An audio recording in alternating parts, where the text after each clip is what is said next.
ये मिला जुला इन्फॉर्मेशन का प्रोग्राम है जो अदारा आपकी आवाज़ के स्टूडियो से लेकर आपकी खिदमत में हाजिर हैं।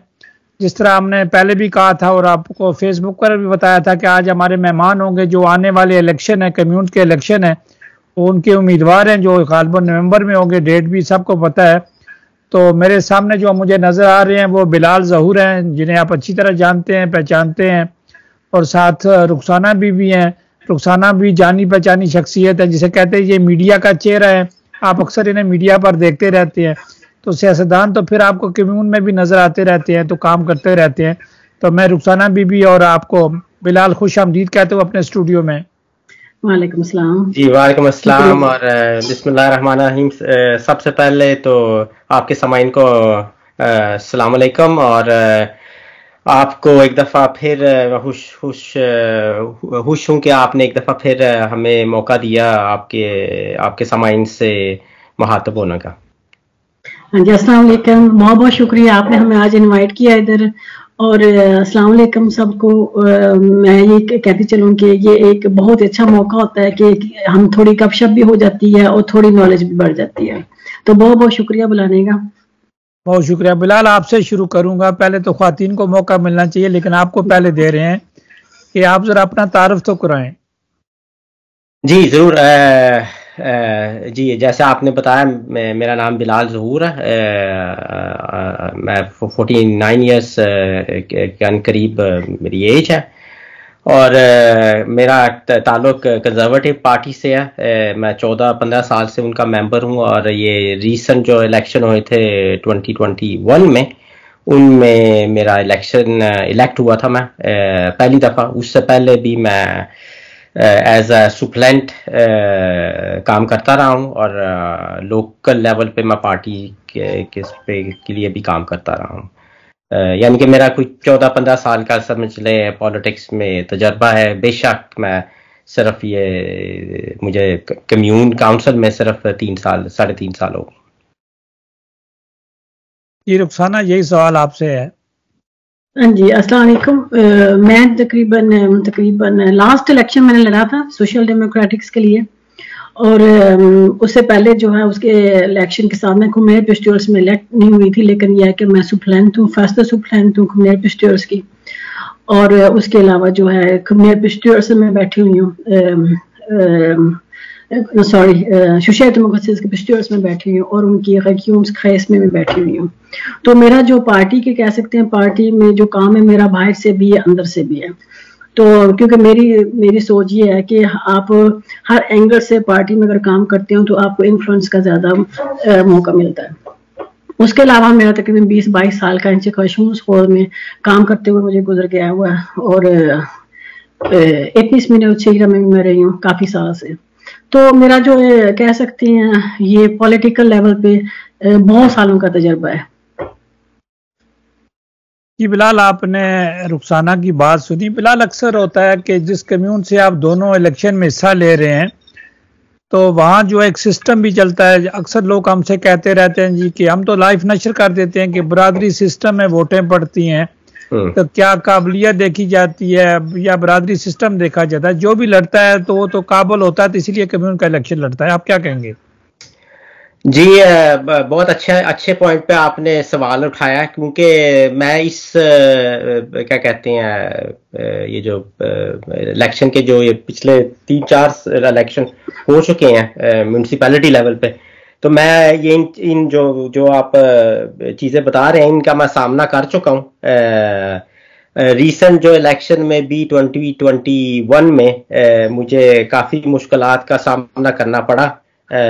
मैं समझता हूँ कि अनफॉर्चुनेटली लोग जो है काबिलियत को नहीं देखते। लोग इंसान का जो इलेक्ट है उसका क्या बैकग्राउंड क्या है उसको नहीं देखते। ये नहीं मैं कहता कि सारे नहीं देखते, लेकिन जो मुझे नजर आता है, जो सामने आता है, और जो मेन फोकस होता है लोगों का कि वो ये है कि ये हमारे शहर का वाला है, ये हमारी बरादरी का है, ये जो है आपने इसको वोट देना है, चाहे वो किसी पार्टी का भी हो। मतलब कि ना ही आपने काबिलियत देखनी है इंसान की, ना ही उसका कैंडिडेट का आपने मंशूर देखना है।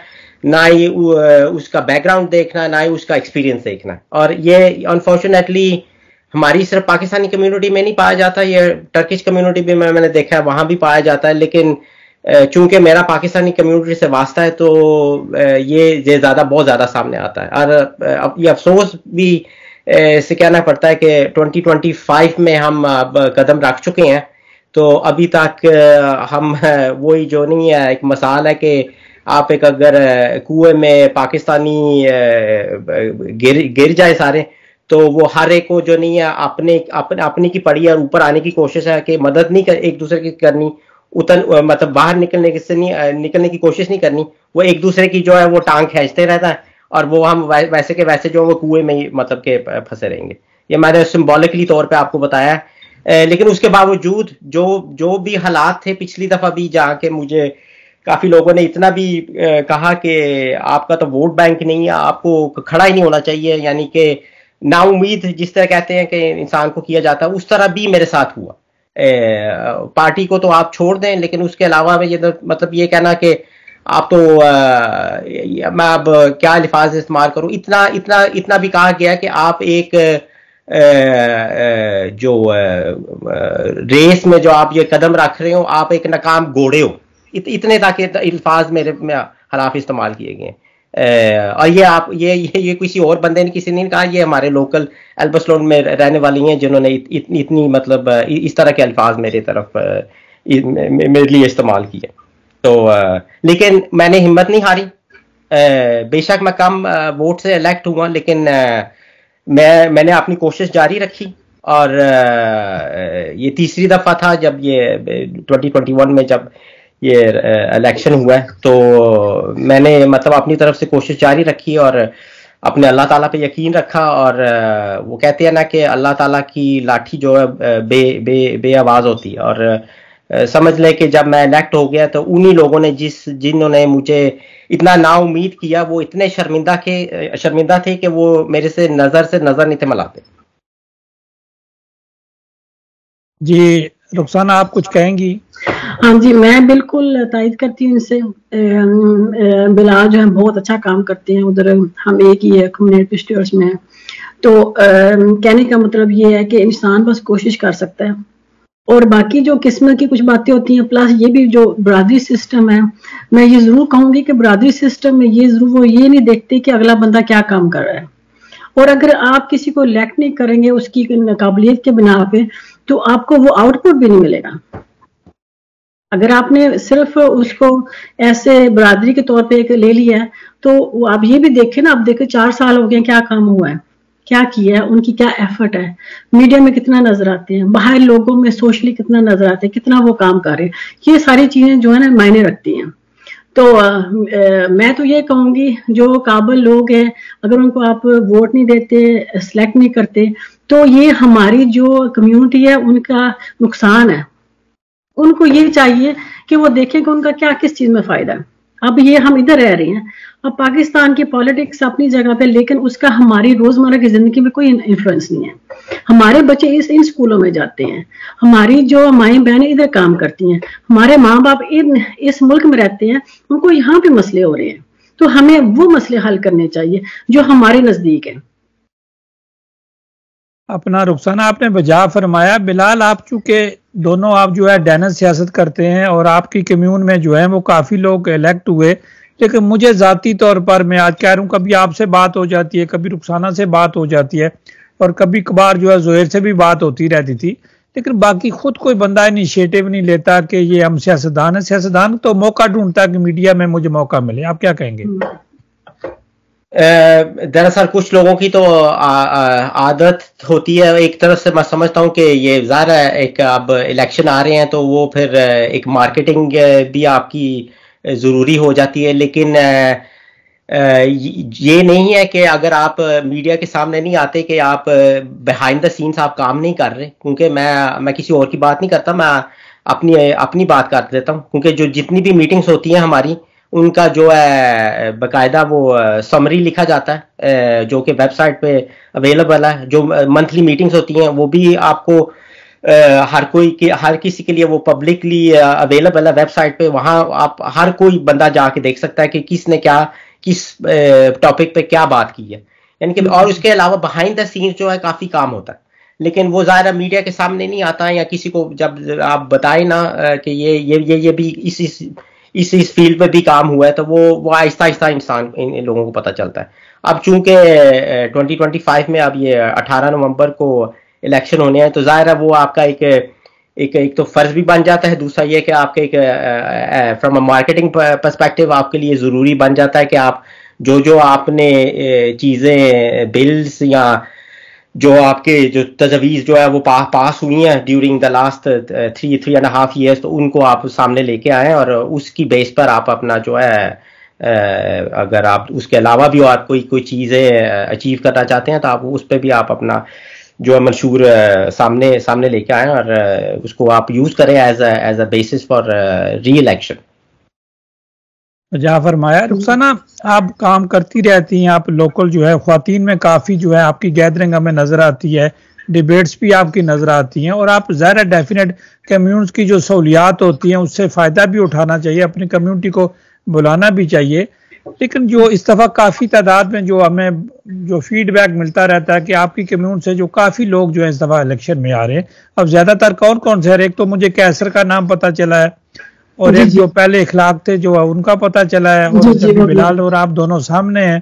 तो बाकी कोई नाम जो है वो इस तरह खुद खुलकर बताया नहीं जा रहा कि मैं खुद इलेक्शन लड़ने जा रहा हूँ। मेरी नजर में तो और भी नहीं है, हमारी कम्युनिटी में से नहीं है, मतलब ज़ाहिर तुर्किश हैं और हैं, लेकिन हमारी कम्युनिटी में मुझे लगता है यही नाम है। और मैं ये समझती हूँ कि जो मेरी थिंकिंग ये होती है कि हमें ये चाहिए कि जितने ज्यादा हमारी कम्युनिटी के लोग हैं ना, उनको खुमेर पिस्टर्स में इलेक्ट होना चाहिए, क्योंकि चाहे आप जो मर्जी करें, लेकिन जब आप खुमेर पिस्टल में बैठते हैं, तो जब आपकी वोटिंग होती है या इंटरनली जब अपनी पार्टी में बैठ कर आप डिस्कशंस करते हो, तो आपकी सोच, आपकी जो आपके वोट का एक मैनी रखता है, आपकी डिस्कशंस का आप अपनी पार्टी की सोच को, थिंकिंग को चेंज कर सकते हैं। अगर आप कहें कि नहीं सिर्फ एक बंदा जो है मैं अकेले बैठ के सब कुछ चेंज कर, ये पॉसिबल नहीं है। पॉसिबल तभी है कि मेरी पार्टी मेरे साथ हो, तो मैंने अपनी पार्टी को अपने साथ लाने के लिए मुझे उनको कन्विंस करना पड़ता है, उनके सामने मुझे वो चीजें लानी पड़ती हैं जिससे वो देखे कि हाँ आया ये जरूरियात हैं हमारी। अभी जैसे हमारे ओल्ड होम्स ले लें, जो हमारे बुजुर्ग लोग हैं यहाँ पे, जिनके लिए बहुत मसले खड़े हुए हैं, तो हमारी जो खासकर हमारी जो यंग जनरेशन है उनके लिए संभालना मुश्किल हो रहा है हमारे वालिदैन को, क्योंकि हमारी अपनी कैरियर भी है, बाल बच्चा भी है, और माँ बाप को भी साथ में संभालना ये बड़ा टफ मसला होता है। तो ये एक इशू ऐसा है जिस पे मैं काम कर रही हूँ, और मैं पिछले ये तकरीबन 6, 7, 8 महीने से हमने पार्टी के तौर पे हमने सबको बुलाया, सबसे फीडबैक लिए हैं कि किसका क्या है, और मैंने अपनी फीडबैक दी हुई है कि हाँ जो हमारी मिनॉरिटी है उनके लिए जरूर चाहिए, क्योंकि अगर मैं नहीं बोलूंगी तो जो डैनिश लोग होते हैं या जो एथनिक डैनिश होते हैं वो अपनी थिंकिंग के हिसाब से बताएंगे ना कि उनकी क्या जरूरत है। अगर मैं बोलूँ अगर मेरी पार्टी में 2 लोग हो गए तो हम 3 वोट हो जाते हैं। तो इसलिए मेरी थिंकिंग ये है कि मेरे ख्याल में हर बंदे को जितने हम कर सकें पॉसिबल, ज्यादा से ज्यादा हम लोग होने चाहिए, जो भी जितने खड़े होते हैं हम सबको इलेक्ट होना चाहिए। कोशिश हमारी ये होनी चाहिए, तो ये नहीं कि सोचना चाहिए कि नहीं ये ना खड़ा हो कि वो ना खड़ा, नहीं, जितने हम ज्यादा इकट्ठे होंगे उतने हमारे लिए ज्यादा स्ट्रेंथ है और हम इस चीज को चेंज कर सकते हैं।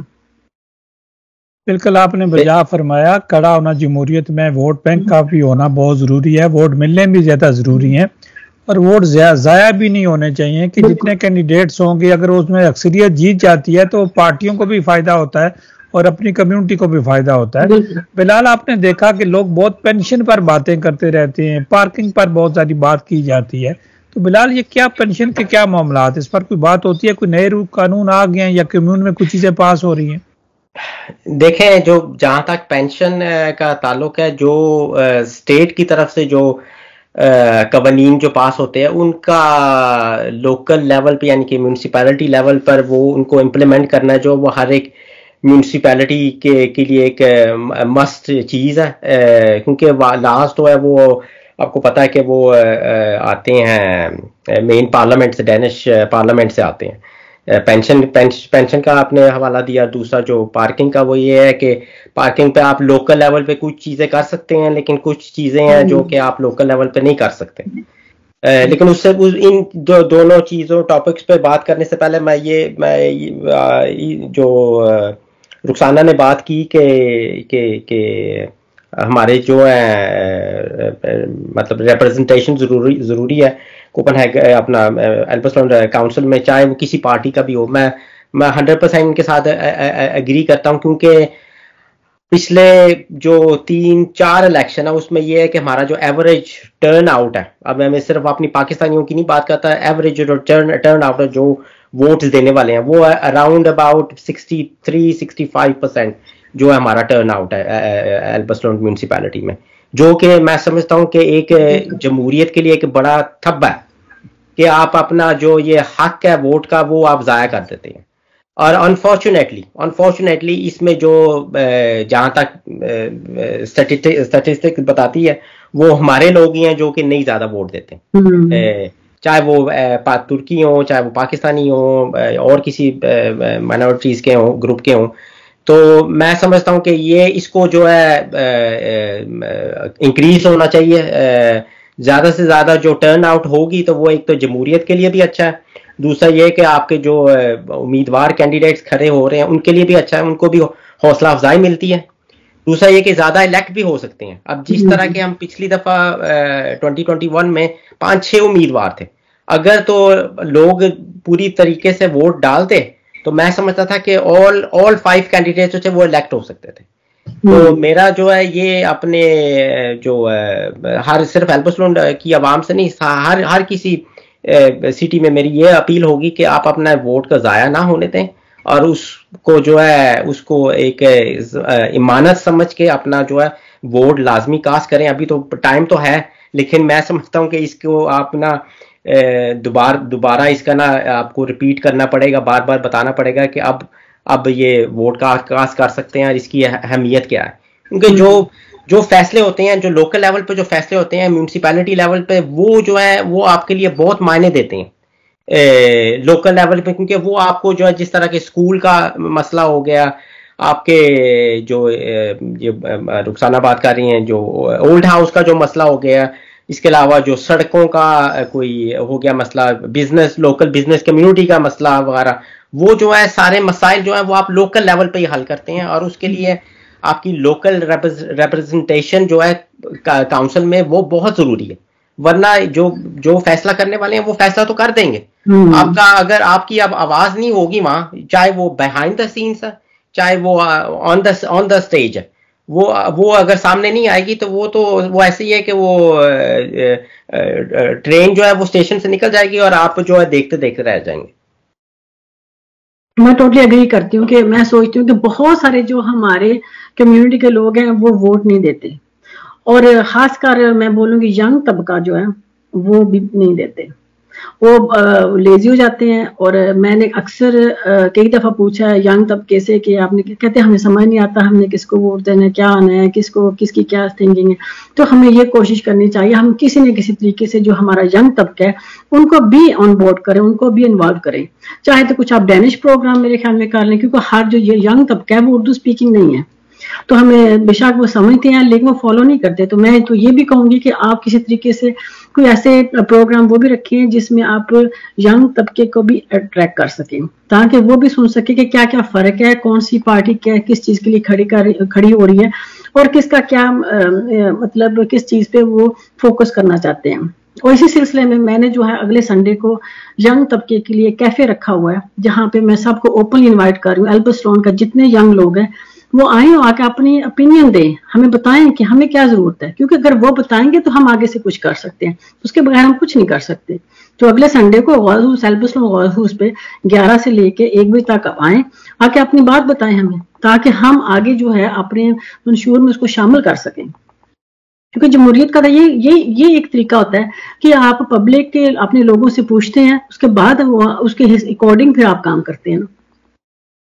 डेफिनेट रुखसाना, आपने बजा फरमाया कि आपने यंग के लिए प्रोग्राम रखा है, तो मैं चाहूंगा कि आप कोशिश करें, हम मीडिया के जरिए भी बताते रहते हैं, हम तो हमारा काम है तो इंफॉर्मेशन देना, लेकिन आप घर घर भी ये मैसेज, बिलाल आप भी कोशिश करें कि ये नौजवानों तक ये मैसेज जाए, और खासकर माँ बहनों की तरफ भी जाए कि बच्चे अगर शादी ब्याह पे देखें तो वहाँ बारी नहीं आती कि माशाल्लाह इतने हमारे बच्चे बच्चियां जो हमें नजर आते हैं। लेकिन जब भी कोई इस तरह का इवेंट होता है तो बस चंद मखसूस लोग ही होते हैं या पर्सनली किसी को कहा होता है तो आ जाते हैं। जी जी बिल्कुल, मैं इस चीज पे टोटली अग्री करती हूँ। हमें कोशिश करनी चाहिए कि हमारी माएँ बहनें भी आए और हमारे जो है बच्चे, जो नौजवान तबका, वो भी आए सामने। बिलाल, आपने कहा कि ये प्रोग्राम तो हम करेंगे, तो हमें लोग अक्सर कहते रहते हैं कि राय साहब नवंबर में इलेक्शन होते हैं तो जनवरी में आप दोबारा कम्यून के इलेक्शन की बातें करनी शुरू कर सकते हैं। तो ये तो लोग नहीं कह सकते कि मीडिया इन्फॉर्मेशन नहीं देता, लेकिन लोकल सियासत करते हैं जो पाकिस्तान की सियासी जमातें हैं उनकी सियासत करते हैं। अगर उन जमातों की भी मीटिंग में आप जाएं तो वो भी लोग ज़्यादा पूरे नहीं होते, तो फ़ायदा क्या हुआ कि आप अपनी जमात में वहाँ भी पूरे नहीं हैं। तो आप डेनमार्क की सियासत करें, इन पार्टियों में जाएं, इन पर कोई खर्चा अखराजात नहीं आते, जिस तरह बता रही हैं रुखसाना या बिलाल बता रहे हैं। आपको हाल भी लेकर देते हैं, वो जगह भी लेकर देते हैं मीटिंग करने के लिए, तो आपको चाय पानी भी जो है वो मिलता है। तो आप ये सियासत करें कि आप वो सियासत करेंगे जो आपको लीडरशिप जानती ही नहीं है। जी आई मीन फैसिलिटीज जो नहीं है, ये एक मतलब ये तो एक समझ ले कि ये पूरे मुल्क में हमें एक अल्लाह ताला की तरफ से एक ये बड़ा गिफ्ट मिला हुआ है कि जो फैसिलिटीज है, जो जमहूरियत को हम पाकिस्तान में लोग कहीं तरसते हैं, वो एज अ हमें एक नेमत मिली हुई है यहाँ, लेकिन हम उसकी कदर नहीं करते। यंग जनरेशन जो है उसको इस तरफ अट्रैक्ट करना, तो वो मैं समझता हूँ कि वो एक काफ़ी चैलेंजिंग रोल है, काफ़ी चैलेंजिंग पार्ट है, लेकिन उसको आप किसी तरीके से आप उसको जो है उसको फेस करना होगा, और आपको यंग तबके को आपकी तरफ आपको अट्रैक्ट करना होगा। क्योंकि मैं किसी और की बात नहीं करता, मैं अपनी बात करता हूँ कि जब मैं भी 20-21 साल का था तो पॉलिटिक्स की तरफ तो नहीं था मेरा कोई रुझान वाला, जो यही था कि ज़्यादा से ज़्यादा आप मीडिया पे देखते थे कि कौन सी पार्टी का क्या, किस तरफ रद्द अमल क्या है, क्या वो करना चाहती हैं, और उसके बेस पे आप जो है फैसला अपना करते थे। अब ऐसे है कि आप तो ये सोशल मीडिया का दौर है, इस पर यह है कि आप आपने जितना आप खुद स्टडी करना चाहें, आप पार्टी के बारे में स्टडी भी कर सकते हैं। आप जो ये डिफरेंट जो ओपिनियन पॉल्स होती हैं, ये सर्वे जो होती हैं, वो भी आप ले सकते हैं। पर क्या आप डायरेक्टली किसी पॉलिटिशियन को मिलना चाहें जो ऑलरेडी इलेक्टेड है, उनको भी आप डायरेक्टली मुहातब होकर उनके भी आप सवालात वगैरह कर सकते हैं, उनको डायरेक्टली आप फेस करें उनको अगर आपको कोई क्वेश्चंस वगैरह है। तो फैसिलिटीज़ हैं और मतलब कि वसाइल मौजूद है, लेकिन बस लोगों को ज़रा इंकरेज करने की ज़रूरत है, उनको थोड़ा पुश करने की ज़रूरत है पॉजिटिवली सही, ताकि वो इस फील्ड में कम से कम अपना थोड़ा जो है इंटरेस्ट तो शो करें।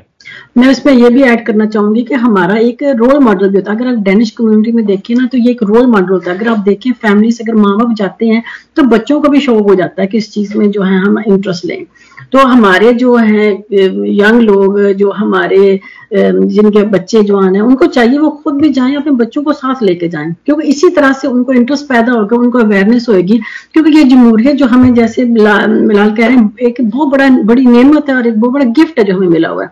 बहुत सारे मुल्कों में अभी तक इस राइट्स के लिए, इस हक के लिए लोग लड़ रहे हैं, लेकिन यहाँ पे हमें मिला हुआ, हम उसके जो है उसको अवेल नहीं कर रहे, उसके जो हमें फायदे हैं उससे हम फायदा नहीं उठा रहे। हमें चाहिए कि हम सब जो हैं कोशिश करें कि हर फैमिली कोशिश करें, एक माँ या बाप एक बंदा जरूर जाए, साथ में एक बच्चा भी लेके जाए, अपना जो यंग बच्चा है उसको साथ लेके जाए, उसको, ताकि उसको पता चले कि क्या है क्या नहीं है। इसी तरह उन बच्चों को भी इंटरेस्ट पैदा हो, क्योंकि बच्चे, आपको जो यंग तबका, मेरी काफी से बात होती है तो वो उनको ना थोड़ी झिझक है, वो झिझकते हैं, वो सोचते हैं हमें पॉलिटिक्स की समझ नहीं है। और ये सिर्फ हमारे पाकिस्तानी बच्चों की नहीं, डेनिश बच्चों की भी यही बात है, वो भी झिझकते हैं, वो भी थोड़े होते हैं। लेकिन एटलीस्ट डेनिशों का ये होता है कि उन्होंने देखा होता है, उनके माँ बाप जो उनको साथ साथ बताते रहते हैं। अनफॉर्चुनेटली हमारे माँ बाप, हर माँ बाप अपने बच्चों को पॉलिटिक्स के बारे में नहीं बता सकता। तो जिस वजह से मैं समझती हूँ कि जो हमारे जो प्रोग्राम्स होते हैं, तो उनको कोशिश करें कि वहां पे आए, ताकि हम अपने तरीके से उनको बता सकते हैं, हमसे सवाल पूछें, हम उनको बताएं, उनको समझाओ। उनको यहाँ तक भी उनके पास मौका होता है कि वो आ सकते हैं, आके देखें।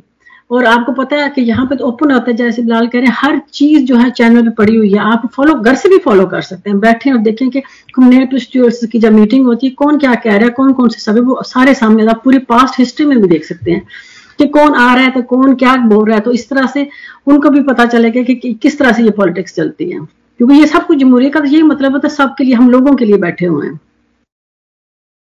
देखिए बिलाल, अक्सर लोग जो काम करते हैं ना, जब हम लोकल लोगों से मिलते हैं, हमारे बड़े लिसनर हैं टैक्सी ब्रांच में जो है, बड़ा वो बेचारे मेहनत करते हैं अपनी तरफ से, वो बहुत कोशिश करते हैं।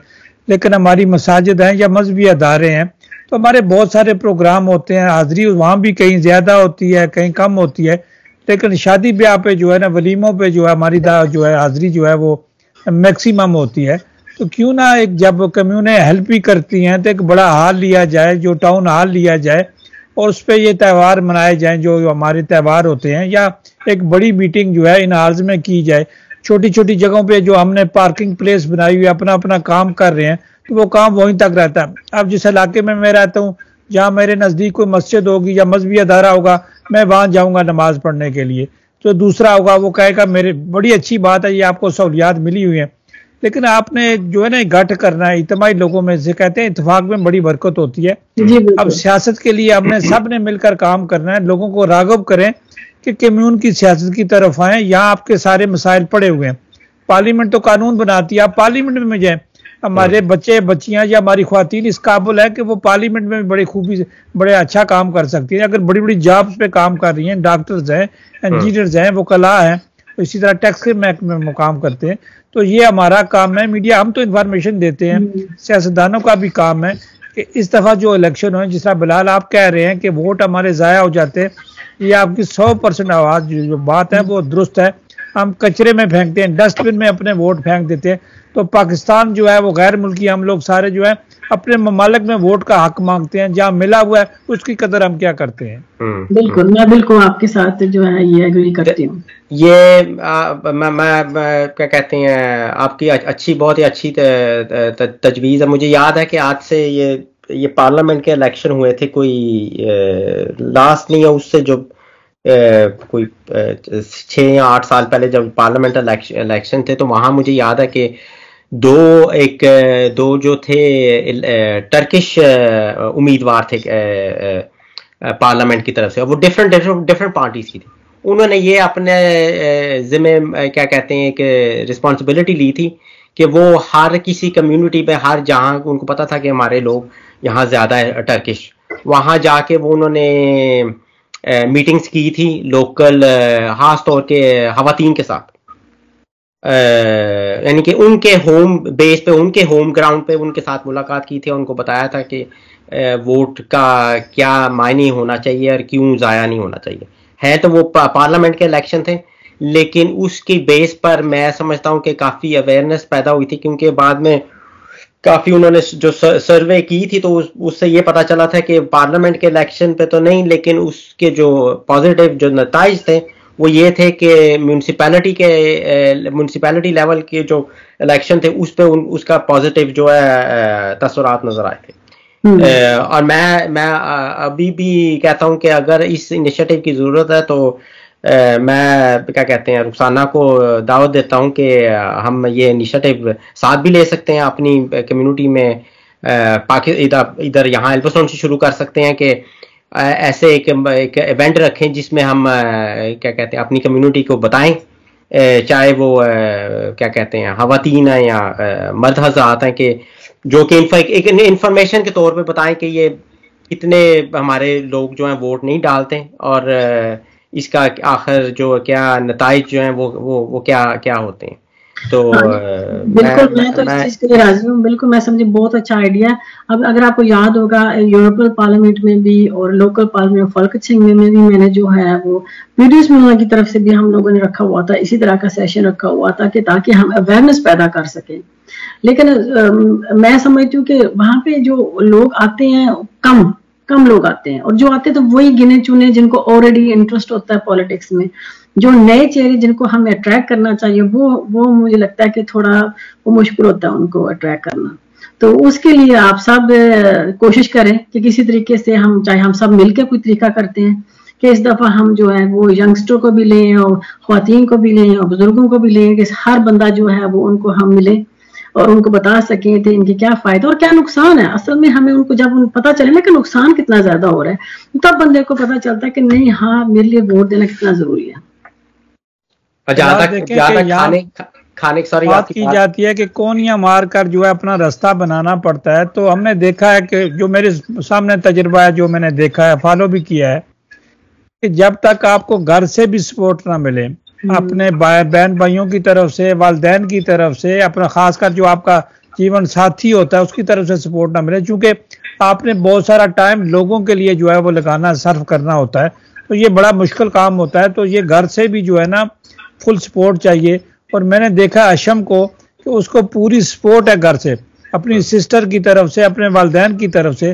तो मैं समझता हूँ कि ये अच्छी मिसाल है। उन्हें भी दिलचस्पी है कि हमारा बेटा जो है इलेक्शन लड़ रहा है, इसको बहुत सारी चीज़ों की ज़रूरत है, हमें डिमांड नहीं करनी चाहिए या कि आपने टाइम नहीं दिया, घर में टाइम नहीं दिया। तो इसी तरह जब तक लोग टाइम नहीं देंगे, घर से जो है वो जो सहूलियात नहीं मिलेंगी। और दोनों आप मुझे बताएं कि लोग डरते क्या हैं, कि हम लोग जो है, माफ़ कीजिएगा, लालच में बहुत काम करते हैं। तो क्या कम्यून में जाकर कितने रास्ते मिलते हैं, कितनी चीज़ें आपको मिलती हैं सीखने के लिए, कितने जॉब आपके मुंतज़र होते हैं, आपको सारी चीज़ें वहाँ मिल सकती हैं। कम्यून से लोग भागते क्यों हैं?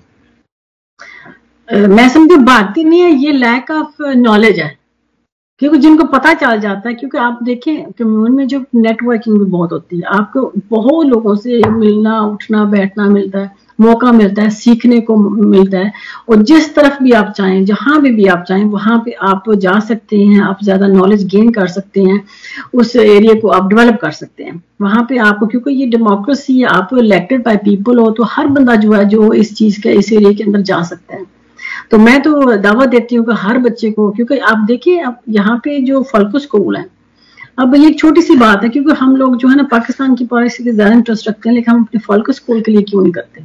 एल्बस्टॉन में जो फल्को स्कूल है उनमें देखो आज तक, अब ये है जो नया जो है एल्बस्टॉन में चल रहा है, वो ये है कि ब्रेकफास्ट होती है सुबह के टाइम पे। जो बच्चा, कई वालिदैन होते हैं जो बिजी होते हैं इस तरह से, लेकिन वो सुबह सुबह आप जाएं तो बच्चे को नाश्ता देते हैं। नाश्ते के बाद चाहे वो एसएफओ में जाता हो या ना जाता हो, लेकिन नाश्ते के बाद स्कूल होता है। अब ये है कि फिर नई जो उन्होंने, हमें नेक्स्ट ईयर से होना है कि ये उनके पास जो है वो क्या कहते हैं, लंच का भी उन्होंने अवेलेबिलिटी करनी है। तो इस तरह की जो चीजें होती हैं, वे हम जब तक आप इसमें इंटरेस्ट नहीं लेंगे, उसके लिए वोट नहीं करेंगे, तब तक आपको इस कोई मतलब आपको मिलेगा नहीं उसके अंदर से। तो जैसे अब जो हमारी कम्युनिटी का जो इंटरेस्ट है वो है, फॉर एग्जाम्पल ये है मुल्क खुशहाल, लैंग्वेज पे क्या हो रहा है, कुछ नहीं इतना हो रहा, क्योंकि जब तक हम लोग बोलेंगे नहीं कि हमें इस चीज की जरूरत, तब तक कुछ मिलेगा नहीं ना। तो इसलिए हमें चाहिए कि हमारे लोग जो इस चीज में इंटरेस्ट लें। तो इसी तरह जो बुजुर्गों का है उसमें हमें इंटरेस्ट लेना चाहिए कि क्या क्या मतलब कानून हो रहे हैं पास, किस चीज के हम, जैसे डे सेंटर्स, जो मेरा आइडिया ये है कि डे सेंटर्स होने चाहिए जहां पे हमारे वालिदैन जो अगर घर में, अगर हम काम पे चले थे, घर में जो है वो क्या करते हैं, सारा दिन वो पड़े रहते हैं या बैठे रहते हैं या वो टीवी चलता है। तो एटलीस्ट ऐसी कम्युनिटी हो जहाँ पे मिनॉरिटी के लिए जगह हो, जहाँ पे वो सारे मिल सकें, जो हमारी सारी माएँ मिल सकें, जहाँ पे जो अब ज़ाहिर बीमार बंदा है तो वहाँ पे जो आपको केयर करने के लिए भी होते हैं, आपको खाना खिलाने के लिए भी होते हैं। तो ये सारी फैसिलिटीज जो है ना, इसके पे हमें काम करना चाहिए, मिलकर काम करना चाहिए। अब एक बंदा अकेला इस पे कुछ नहीं कर, क्योंकि सबका, चाहे किसी पार्टी में भी आप बिलोंग करते हैं, ये हम सबका सेम इंटरेस्ट है। पार्टी का सिर्फ ये होता है कि चलो एटलीस्ट आपका एक बैकबोन होता है, लेकिन जो लोकल पॉलिटिक्स होती है वो हमारे सबकी जो है सेम इंटरेस्ट है। ये लोगों को थोड़ी ये भी गलत फहमी है कि आप जब इलेक्ट हो जाते हैं तो आपको जो वहां से कुछ जो आपको उसकी फेवर में जो आपको, मैं समझता हूँ कि वो एक पॉकेट मनी है जो आपको मिलते हैं।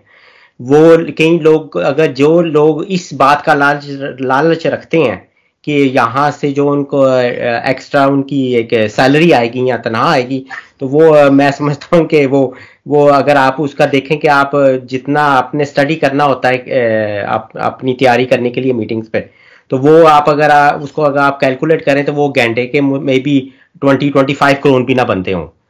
अगर तो आप अच्छी तरीके से आप उस पर आप अपने आप को प्रिपेयर करते हैं और उसको रेडी करते हैं, जो जितना भी आपके जो पॉइंट्स होते हैं मीटिंग्स के लिए, चाहे वो कोई वो कमेटी की आपकी मीटिंग है, चाहे वो आपकी मंथली काउंसिल की जो मीटिंग है।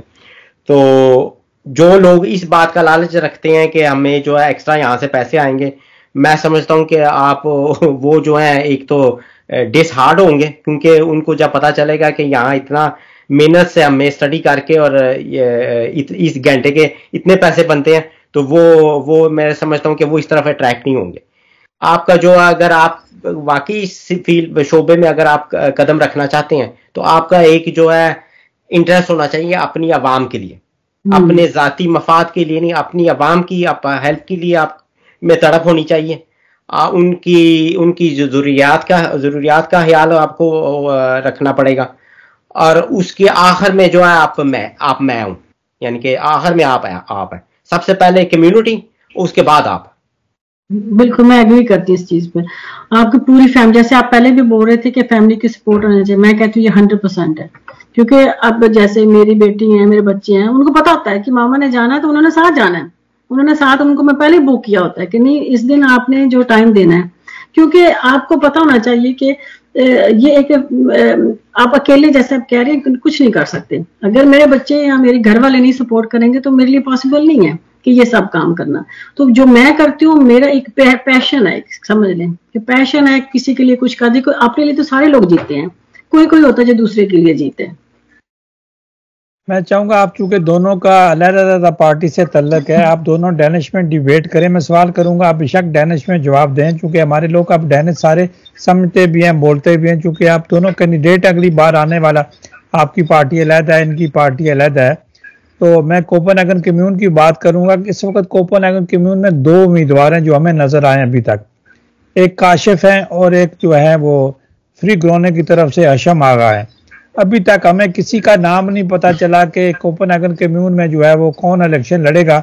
और कुछ लोग कहते हैं जी आखिरी 2 महीनों में हम एंट्री डालेंगे और आप वाली बात है कि बरादरी के वोट लेंगे।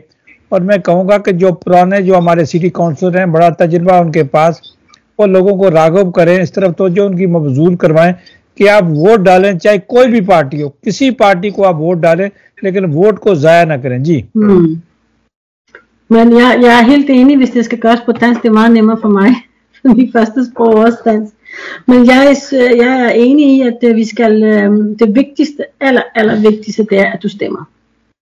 Nummer 2 är att du vet vem du stämmer på. Det är det nummer 2. Och det är också viktigt att du ska veta hvad er det parti eller den person vil gøre for dig. Fordi det er ikke det samme som Nationalpartiet, det er ikke samme som Folketinget.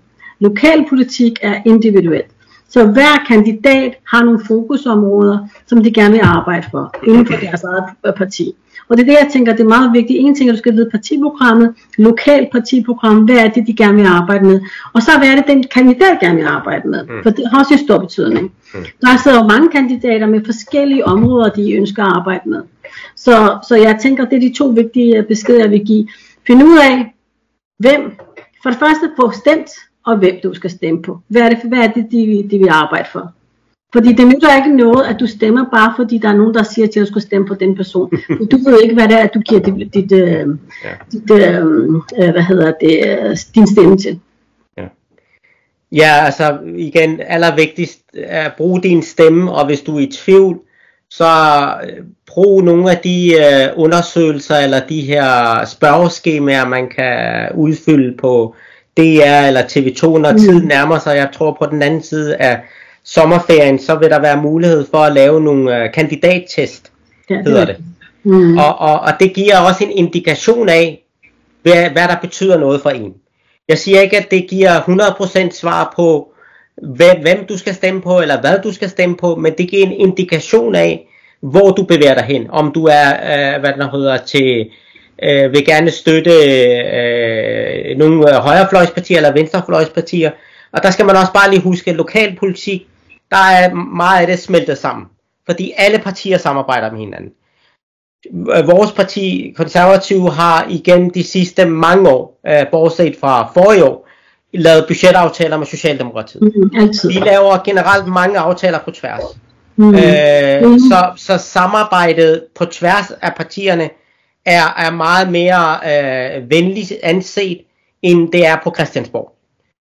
Vi har interesse og fokus på at hjælpe de lokale borgere, i stedet for at fremme sine politiske mærkesager. Selvfølgelig har de lokale politiske mærkesager også betydning, men man har først og fremmest fokus på at hjælpe ens lokale borgere. Så kan man så sige, så er der mange, der også er uenige i partierne med den politik, der bliver ført på Christiansborg. Og det synes jeg også, det er positivt, at der er plads til det. Jeg er for eksempel ikke enig i alt det, der bliver ført af politik på Christiansborg. Det er mange af dem, der sidder i kommunalbestyrelsen sammen med mig, de er heller ikke enige i det. Fordi de siger, at det her, noget af det kan gå hen og blive symbolpolitik. Det vil sige, at man prøver at læfle for vælgerne, fordi man er bange for at tabe nogle vælgere. Og der skal man bare huske, at lokalpolitik, der prøver man at favne lidt mere bredt og samarbejde på tværs, fordi det er det, der gavner de lokale borgere i Albertslund. Og det er også derfor, jeg tænker, at det er de kandidaterne, der er vigtigt. Hvem er det, der kan stå for den stemme, du gerne vil arbejde, du gerne vil have, der skal gøres noget for? Jeg vil også sige, meget tit, at folk også, alle generelt undersøgelser viser, at folk, der stemmer i Folketinget, kan stemme på et parti, og noget helt andet, når det er lokalpolitik. Det er meget lokalt afhængig af, hvad er det for nogle emner, hvor er det, man bor henne også. Det er også demografisk, hvor det er, man vælger hen, og hvor man stemmer henne. Så ja, lokalpolitik er meget samarbejds. Vi arbejder på tværs. Specielt Albertslund, tror jeg, er kendt for det der med, vi prøver altid at lave meget, meget brede samarbejder, for så at vi arbejder på tværs altid. Og jeg synes, at hvis du også ser mange borgmestre og også ledere af lokale politiske partier, de er tit uenige, meget tit uenige med deres hovedparti. Og der bliver også skrevet, og der bliver også sagt, jeg er slet ikke enig i rigtig meget det politik, der bliver ført for Socialdemokratiet. Men jeg synes, Socialdemokratiet og vores borgmester, han gør et rigtig godt stykke arbejde her i Albertslund. Og han er meget positivt anvendt, som han siger, jeg er borgmester for alle, jeg er også borgmester for mine minoritetsborgere i Albertslund. Men det forudsætter selvfølgelig, at der er nogen, der tager nogle emner op. Præcis. Så hvis der ikke sidder nogen i det parti, der tager nogle emner op, så bliver det ikke taget op. Så hvis der sidder for eksempel en håndværker, som har interesse for håndværk, han vil tage op og gøre ting, der er godt for håndværker. På samme måde, jamen, hvis for eksempel jeg bliver valgt, min interesse ligger hos minoriteterne, selvfølgelig vil jeg gøre enhver ting for at forbedre deres forhold. Så derfor er det vigtigt, det er meget, meget vigtigt, at man går ind og stemmer, så du kan få en stemme ind i din kommunalbestyrelse. जी बिलाल, मैं आपसे पूछना चाहूँगा कि आपकी party क्या कहती है। Definite आप जब मीटिंग्स में बैठते होंगे, अपने लोगों से बात करते होंगे, ये जो डोनाल्ड ट्रंप ने जो धमकी दी है ग्रीनलैंड की, ग्रीनलैंड जो है वो डेनमार्क का हिस्सा है, हमारे मुल्क का हिस्सा है। और जब मैंने सर्वे किया, लोगों से पूछा, अगर जंग छिड़ जाती है कि धमकी देते, मैं गैर मुल्कियों की बात कर रहा हूँ, मुसलमानों की बात कर रहा हूँ, तो उन्होंने कहा जी हम अपनी स्टेट के साथ खड़े होंगे, हम अपनी हुकूमत के साथ खड़े होंगे, इससे हमारा कोई किसी किस्म का झगड़ा नहीं, ये हमारा मुल्क है, हम अपने मुल्क की हिफाजत के लिए बाहर निकलेंगे। जी मैं समझता हूँ बहुत ही पॉजिटिव एक रिस्पॉन्स है हमारी कम्युनिटी की तरफ से। देखें, डोनाल्ड ट्रंप के इलेक्ट होने से तो उसने तो समझ ले कि पूरी दुनिया को हिला दिया। और जो कहते हैं ना कि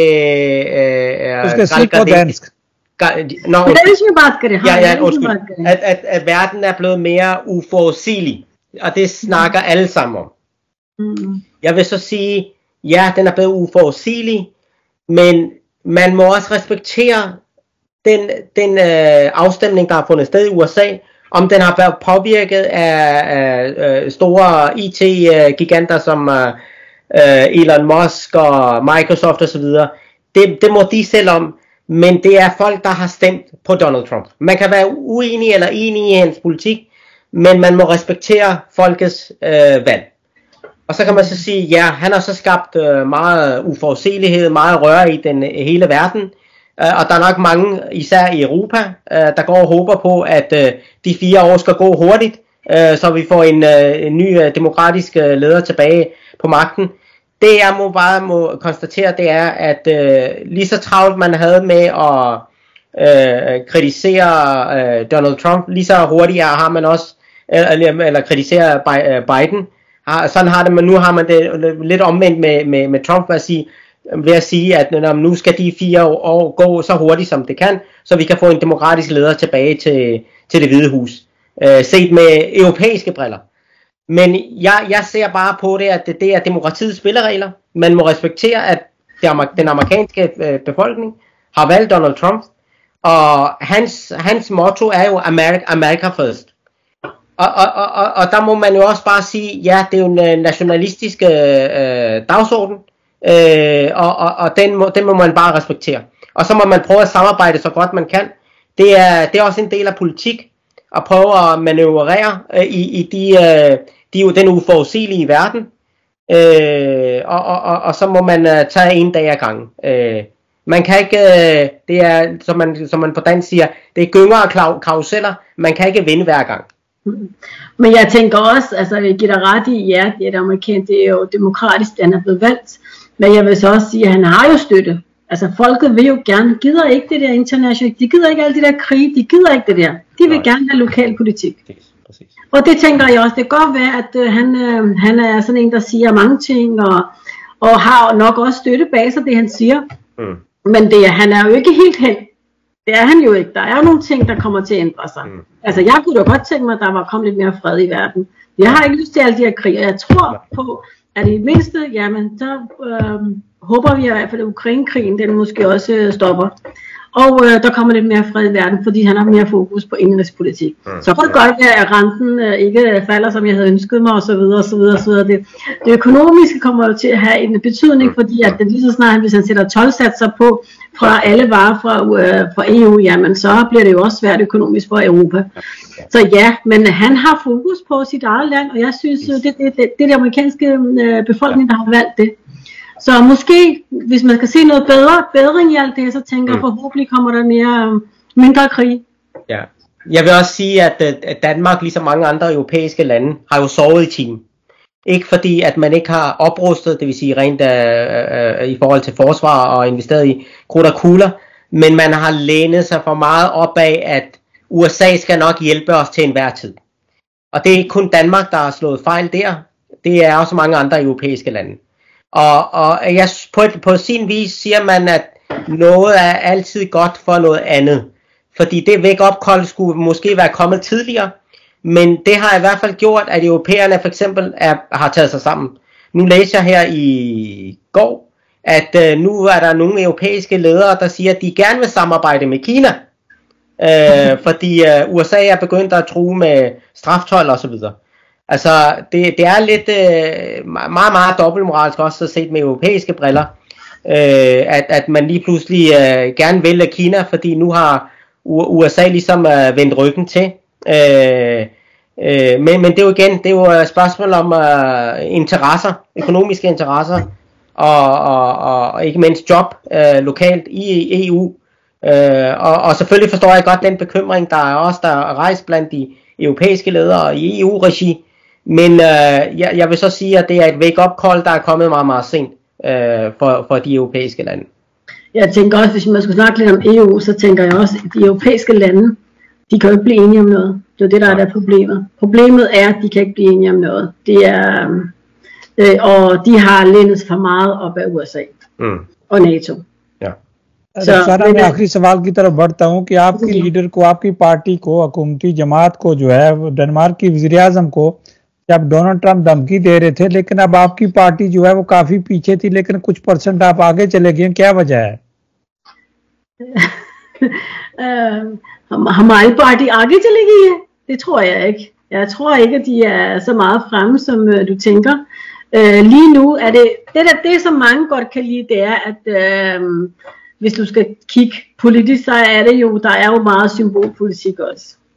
Og der er også meget det her med, at man kan sige meget om Mette, men hun tør også godt sige tingene, hun tør også godt stå frem. Hun er en stålkvinde, der står frem og så siger tingene. Men altså, jeg synes stadigvæk, det er ikke til at finde ud af, om det er det ene eller det andet. Det er stadigvæk meget varierende. Der er meget symbolpolitik, desværre, hvis du skal tage det Folketinget. Jeg er jo ikke enig med rigtig meget af det, der bliver lavet derovre. जी बिलाल, आखिर में आप message कोई देना चाहें? हमारे पास 2 minute हैं आपके लिए. हाँ जी. Jeg lige må afbryde. Husk lige, at på søndag kl. 11 på Albertslund Rådhus, alle unge mellem 15-16 til op til 28, kom op, kom frem. Jeg er der, borgmesteren er der. Vi taler sammen, hvad vi kan gøre for jer. Rukhsana, अगर चूंकि Sunday को हमारा programme होता है, अगर आप कहें तो हम आपका ये प्रोग्राम लाइव कर सकते हैं. बिल्कुल welcome.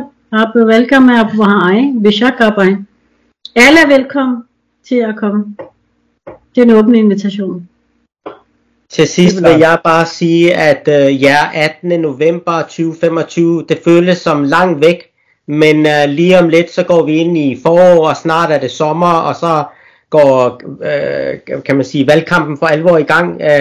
Tiden løber afsted, går hurtigt. Prøv at skabe et overblik efterhånden som de lokale kandidater melder sig. Nu vil jeg tale om Albertslund, fordi det er der jeg er opstillet. Tag kontakt til dine lokale kandidater eller de lokale politikere. Skab noget interesse, stil spørgsmål, vis noget nysgerrighed, og deltag eventuelt i nogle af de åbne arrangementer, som det arrangement, som Roxana snakker om, og lad dig komme til ord, og ligesom give udtryk for, hvad du ønsker dig af de kommende politikere i forbindelse med valget. Tak. Jeg vil gerne sige, at jeg er enig med dig. दोनों मेहमानों का बहुत शुक्रिया, आपने कीमती time हमारे साथ share किया। इंशाल्लाह आपसे राब्ता रहेगा। शुक्रिया बुलाने का, शुक्रिया टाइम आपने दिया हमने, और आप सब जो है आपके जो लिस्टर हैं वो सारा ये सुन रहे हैं। उम्मीद करती हूँ कोई भी आपको सवाल हो कि कहीं पे भी आप आ सकते हैं, पूछ सकते हैं, हम हाजिर हैं। इंशाल्लाह।